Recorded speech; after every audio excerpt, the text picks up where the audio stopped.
Hey everyone, welcome to the Be Insightful in Technology podcast. I'm your host, Shakiria Johnson, also known as Shy, and I'm here to help you gain knowledge, wisdom, and understanding to be insightful in technology.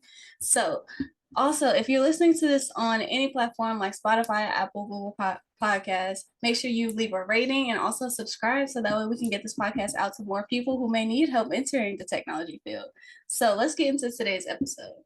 I have one of my former bosses who I enjoyed working with, and I couldn't wait to have her on the podcast. Like, I was making sure everything was good before I could bring you on.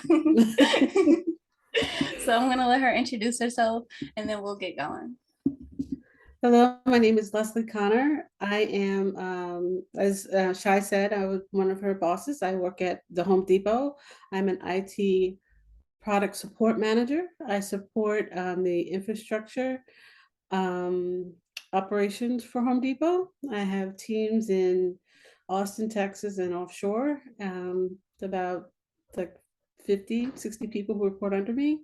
I've been in IT for about 20 years now. I think this year was 20 years. I've been at Home Depot. Yesterday was my 5-year anniversary at Home Congrats. Depot, and it'll be 2 years in November that I'll be um, an IT support manager for the Home Depot. So go ahead and leave your information if you want people to find you on LinkedIn or any other social media platforms. What's best for you? Um, th- so I am on all of the platforms, but I don't really do a lot of posting on social media. So the best place to find me, hold on, I have to write it down because that's how in IT, but not social media is on LinkedIn. Especially if you're looking for opportunities with the Home Depot. Um, I can be found at linkedin.com at Leslie Connor. Okay, so I'll make sure to include her LinkedIn in the show notes and make sure to Yeah. connect with her. Yeah. All right, so let's get started at the beginning of your journey. You said you've been doing IT for 20 years. So where did it all start for you? So it actually started at Verizon Telecom in New York. And how it started, it wasn't, I didn't go to school for IT. I didn't know anything about IT. The way Verizon hired was you took a test. I took a test for what they called the position was a central office technician. They had an inside technician and an outside technician. I passed the first part. For some reason, I thought I wanted to be an outside technician, meaning I wanted to climb the poles, go in the manholes. I thought I really wanted to do all that stuff. But I had a challenging time passing that part of the test. And the proctor said, the inside technician test is easier and it's the same pay and you're inside. So I took that test, I passed it.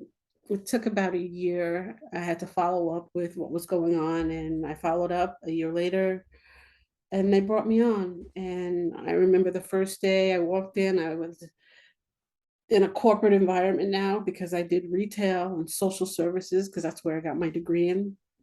So I'm dressed up and I come into this operation center and people are in jeans and shorts and everybody thought I was a manager. I'm like, no. Everybody thought I knew IT and I'm like, no. And Verizon trained me. And it was a time in my life that I was able to absorb it. Because I do remember in college, I took a computer course and I had to input some data and I didn't know what I was doing. And classworker said, just do this and you'll get the outcome. It didn't make sense to me. It was Greek to me. But this point in my life, I was about um, mid to late 30s.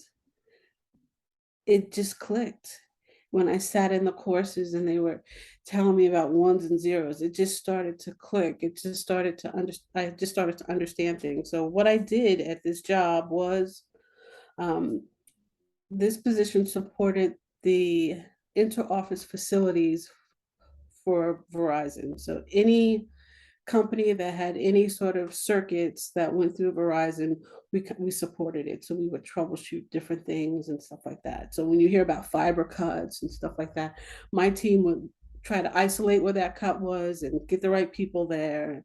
So it was purely layer one on the network side. And I was that in that position for 4 years. They had an opportunity for a supervisor And what I've learned is when those opportunities come, even though you think there are other people that are more experienced, just step into it. So I did. I did that for 4 years. And then I came down to, from New York, came down to Georgia, and in the middle of the recession in 2008, which was probably not the smartest idea to leave a job without a job and move and relocate, but we did. And I joined on with a company called QTS, with Quality Technology Services. And I was a shift lead. And that's where I learned more. I learned um, more compute, more applications, more how that pipeline that I used to support in Verizon, what was actually riding on that pipeline, how it affected every customer. I used to get crazy about when an optical OC48 or something like that dropped. I didn't understand the importance of just one T1 until I went to this job, and how important it is that it kept up certain applications for many customers, right? So that's what that job taught me. And then from there, I was with QTS for 8 years, and I went into customer advocacy where I learned how to write reports to show how we're supporting our customers, and learning more of the sales side and how to bring on customers and stuff like that in IT, and why it would be important for customers to put their equipment in our data center and how we can help support it. And I had tried to get into Home Depot 3 times. Really? 3 times. And then the third time, the recruiter came to me and it was a night position. And I'm like, oh, I can't do it. And then my youngest daughter, who was maybe in third grade, she's like, yes, you can, Mom.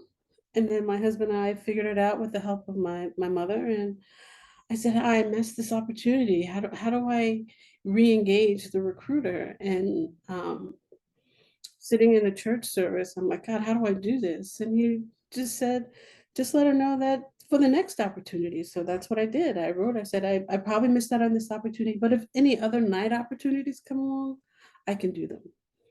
3 weeks later, another opportunity opened, and I've been at Home Depot ever since. And it's been an amazing journey. Wow. Okay. So Sorry, hope that wasn't too long. no, it was fine. Like I definitely want to touch on like kind of each aspects of your journey. Mhm. So like first you started with like the optical layer one stuff, and then you got to move up and see the application side of it. And then what was after that? That After I was it was called a customer advocate or a customer service manager, where I had about 20 to 30 of the customers that QTS.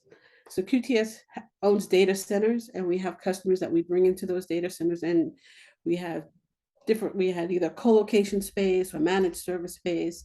And what I would do with those customers was let them know, this is the service we're providing, these are how many tickets, this is what we've seen, here's some of the issues that we've seen, here's how we can help solve that. And I'd have monthly business reviews with them, with my sales team, um, just to help drive business. So in that aspect, I was speaking with companies like Bank of America, PNC Bank. I was speaking to their executive leadership on what we were doing to help support their services at QTS.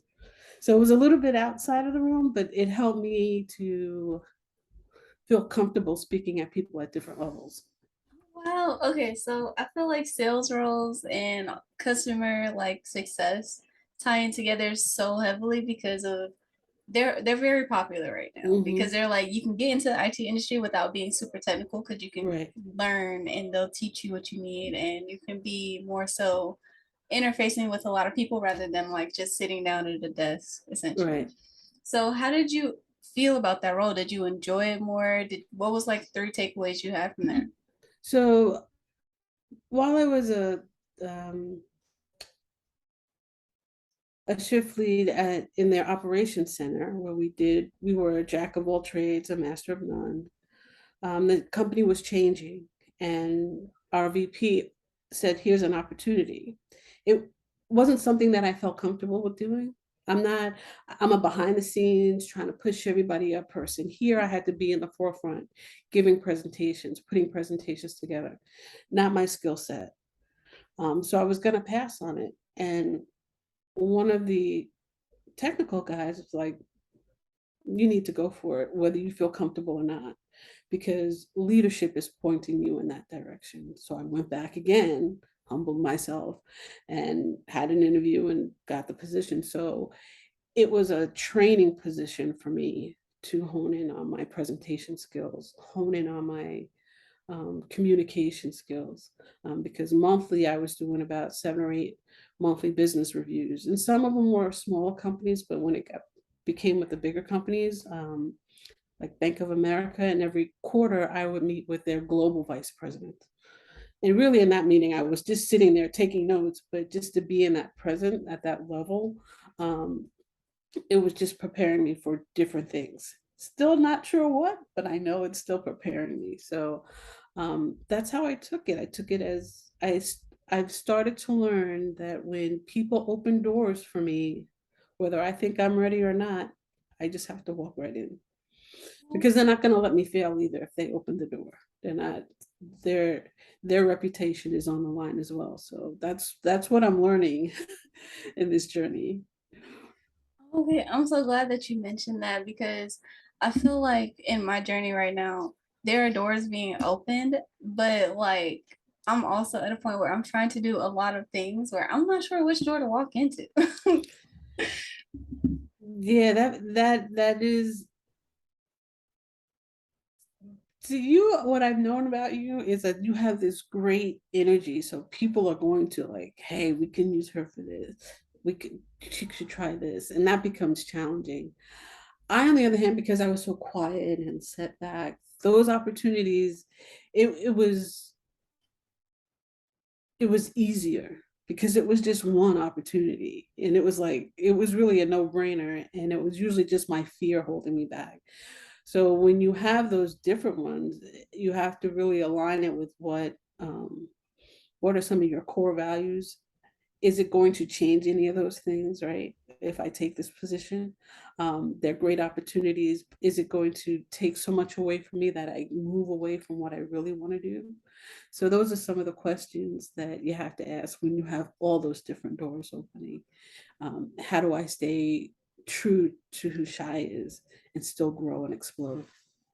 It's like I feel like a lot of stuff I'm looking at the long-term vision Mhm. and I'm like so many things can help me. I do want to ask you though, how did you let like the fear, I guess, slide away so that way you can actually overcome what you needed to be able to walk through those doors? Like, did you still hold that fear a little bit as you was stepped into the role, or did you completely let go and do No, it? um, even to this day, I think the main thing that's always been said on my reviews is get out of my own head, get out of my way. So the fear is still there. Like, especially when I know that when I took this role, I wasn't even thinking about taking this role. I had only been with Home Depot for 2 years. People within my group have been there 5, 6, 18 years, and they knew the processes, they knew people, they knew where to go. I didn't have that. I didn't know what they saw in me. And then I'm gonna now be their manager. It was a daily thing. It's a daily thing to step out of my head. It's a daily thing to say, God, you put me here. And then to let those team members know that I can't do this without you. I am still the lead, I'm running the ship, but I can't, I need you. So at first they thought that I was like turning things over because I was incapable, but then they realized I'm turning things over to lift them up because I know they are capable and I want them to still get the recognition and get in front of people. And it's kind of changed. So it's helped. But there's always that the fear didn't go away. I just work with it daily. Sometimes it does, and I don't sense it, and then sometimes it rears its head, and I have to keep it at bay and remind myself, this is where God put me in, and it's there. Like I really can say that when I was there, you really do lift up. Like you really do. So Thank you. you're doing a really good job there. Like I really appreciated having you as a manager because of the fact that like for one, I saw someone who looked like me. Mhm. And also it's just like you were helpful. Like once I transitioned into the corporate life, I finally got, I guess, a taste of what it's like to have managers that want to help you succeed. Mhm. So that's one of the things that I really appreciated while being there because of like everyone that I ran into were trying to help me succeed, and I was Right. trying to do the same. So yeah, that is one thing that I love about, the culture there. It's like no one's trying to tear you down. Everybody wants to see you win. Right. So yeah, you're doing fine. Like Thank you're you. doing so. Let me step into the next segment. It's just like, what are some of your thoughts, comments, and concerns of like, what do you feel like could change within the tech industry? So I want to talk about young women in technology. There are different things. So my oldest daughter, she was doing SCAD and writing code at a very young age, and it was natural. She is a left brain technical person, but she's not really doing IT now. She's in architecture. And what I found is that when she would score very high on the technical aptitudes, but they would always say when, like in ninth grade, they start taking tests of what kind of career you should have. And with those technical aptitudes, they always led to sales and marketing. They didn't lead her into engineering or software development. And one of the vice presidents of Bank of America that I used to speak to, who goes, "You will find that," and that's what I think is sad, is that they that we st- we're not gearing these young women who are strong in those fields really into the core heart of engineering, but the outer parts to help sell it, to help sell the new products, to market it, and it led her into she started getting more creative, which is what they want, and I'm like, this is great, but at the core, baby, I told her, you are an engineer. But I will let you find your own path, and however you do that, it's great. But that was my main thing, is like at a young age they have a lot of different things, like in the Atlanta area. We have a There's an organization, it's not just in Atlanta, but it's nationwide, called Year Up, that when I was at QTS we partnered with, helping people get into the technology field. And I love and they don't even know I'm speaking about them, but I do love Year Up. I love the people that I've met. I've seen the lives that they've changed. Um, so more organizations like that partner with IT companies and getting young people into internships, without a degree or anything, but just teaching them and onboarding them. I have many stories of that. Another organization that my daughter had an opportunity to participate in was, I got to get my notes because I wrote it down. I want to make sure I get it right. Uh, it's called STEM Atlanta Women. The foundation and president is Maxine Kane. They partnered one summer with Best Buy and Geek Academy. So they were at a school down in Stockbridge for a week. My daughter went there, and they were teaching kids different things and how to use CAD, how to use SketchUp. Kimberly had already been doing that, so she kind of became an assistant to helping the other students, and an assistant to the leader and the proctors. And they gave her some information on how the teams came up with what's that major game? She used to hate it. One of the games, and so they were teaching her how to write code to develop games and stuff like that, because that's what she was interested in. And it's getting our young women, through high school, because that's where the change is, right? That we see young women veer off to other things other than sticking with the engineering and the technology field. So that's my concern. How to do it is embracing more of these organizations, having more. I know WIT, Women in Technology, they do an awesome job. But it's just really reaching those young women. And me, maybe because I'm in IT, my sister's in IT, my husband's IT. We were an IT family. My daughter was like, don't pressure me, right?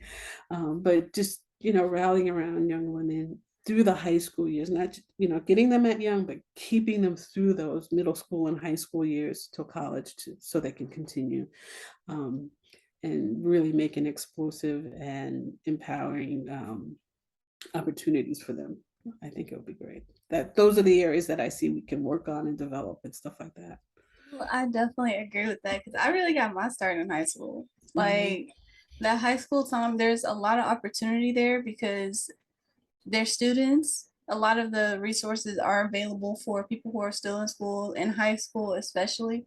And those, like the STEM, what did you say it was called? Because I want to check that out. STEM Atlanta women. Okay, STEM and women. I want to check that out because Mhm. I do want to dive deeper into like the programs that help us essentially get our start in there because there are times where we are steered away. Like I feel like in high school, it was definitely I was in my class that lasted through the IT pathway. I was pretty much the only one that stayed all 3 years. Mhm. So we are steered away from it because, for one, being around a bunch of guys can be intimidating.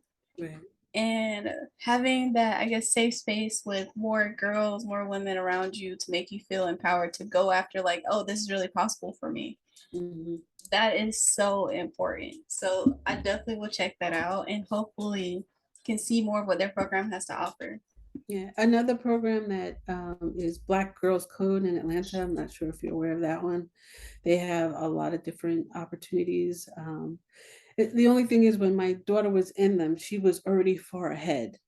So she's like, I'm so far ahead. But when they did go to Accenture, she went there. She's like, I was far ahead of what they were doing, but I love the environment. I'm like, that's why I know you're you're an engineer. But yeah, so they're out there, is just getting them there and steering them correctly. You're right, so that they stay on course. Oh, me and you're gonna have to definitely talk about more of these programs and see Hmm. how we get involved more. Because Right. if you're, so you said your daughter did architecture. She's studying architecture now at Thomas Jefferson University in Philadelphia. Okay, she went to Philly. All right. Yeah, she did. Tried to keep her right here at Kennesaw, or Georgia Tech, but she's like, nope, I'm spreading my wings. Well, I hope she is enjoying it out there and I hope the program is good for her. Mm. What is it? So I do want to ask, like, what are some tips of how others can get to where you are? Like, if you can give maybe 3 to 5 tips of just, what it takes. So one for me was getting out of my head, because I wasn't an IT person. I Like you started young. Me, I didn't start until my 30s, right? You can teach an old dog new tricks. You can. I'm not trying to say that I'm old, but you can. Um, to being around people who have the same drive, right? That want to succeed, that want to, um, do something different, or just have a goals to attain. Being around people who are goal minded, and will help you. But you also have to have people to help you keep accountable, right? Right people to keep you accountable, keep you on track, keep you on task, because there are a lot of things that will um, try to distract you. And something that my boss shared with me recently was a video clip about Kobe Bryant, about not having too many routines and too many goals, but be deliberate in 3 things daily, right? Make a contract with yourself and be deliberate in doing those things every day. There's no, oh, I don't need to do it this day. You have to be deliberate. So some of them may not seem like IT oriented, but they're foundational things that help you get to that next level, right? For me, my weakest point is written communication. I mean, I do it well, but it could be so much better, and I can feel mentally more confident. So I'm writing every day. I have to write something every day, critique it so I can get better at it, quicker at it, and I can shoot out those quick, concise emails every day. So make those things. So I was talking to my husband about some of the things to be, he goes, dedicated, be passionate about what you want, but also be aware when people see things in you and you don't see them just yet. Take a deep breath, and just step into it. And that's been my path, really. It wasn't my training. It wasn't that I was such a great IT person. Is that people see things in me that I don't necessarily see. And I am learning just to go with it. And one of my pastors did a um, he talked about being in limbo and transition when you're shooting for a trajectory. I can't say the word very correctly, but you know how you're on the monkey bars and you go one by one, and then you learn how to skip, and then you know how when you were young and you would skip three, but there was that moment where you were suspended and you weren't holding on to anything. That's what sometimes you just have to be ready to do that, knowing that you're going to grab that next bar. Maybe sometimes you fall, but you keep going at it and you keep doing it and you keep trying. And I hope that answers your question, but that's what it's been like, you know. My journey has been pretty long, but I'm just learning when people say, I think you should go for this opportunity. I'm getting that resume in order. I'm practicing my interviewing skills and I'm going for it. Whether I get it or not, that process of just getting ready will always help me be ready for the next opportunity. Actually, those are some amazing tips. Like the monkey bar situation there. I feel like I'm in that area right now. Because it's like there is something about being in this position that I'm in now where I wanted to get here so bad. I'm learning a lot, and now I'm just like, how long do I want to essentially stay right here to gather all the information? Because it's literally a endless amount of information. Mhm, So I'm just debating, like, I know the ultimate goal that I have, and I mhm, know this is like one of the big milestones right. for it. So I'm just in that position of like, where do I move to Mhm, after this? But I'm also giving myself, I guess, the space to like really reel it in and understand and just, develop my skills in this area before jumping to something else. mhm. So honestly, I appreciate that. Like tips like this is something that I really need for myself. I'm glad to be able to pass them along because they were given to me. I appreciate this. So what is it? What is a motivating and insightful quote that has helped you along your journey? So even though I'm in IT, the thing that helps me and drives me is people's growth. And when I see that, and when one of the young gentlemen, I operate a 24 by 7 um, operation, operation center.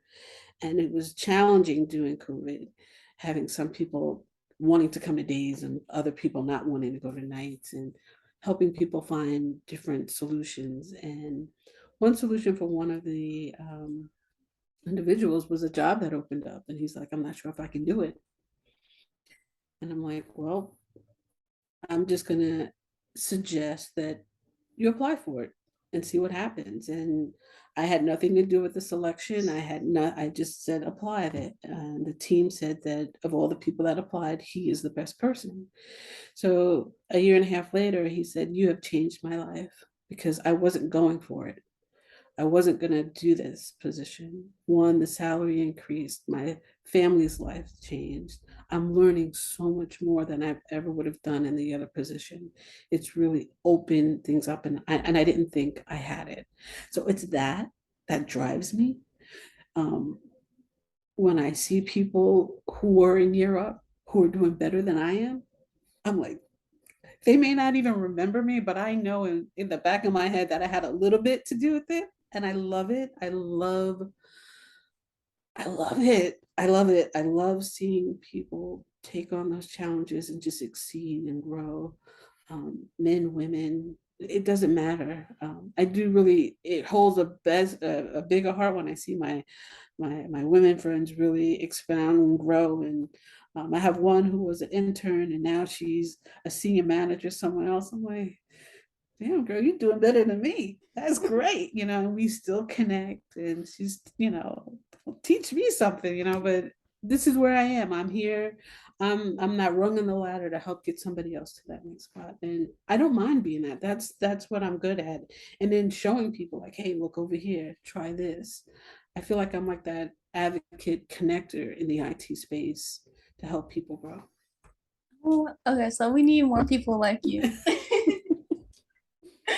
Like that is an amazing thing to have, an amazing thing, especially when you're in a leadership position. Mhm. That shows good leadership.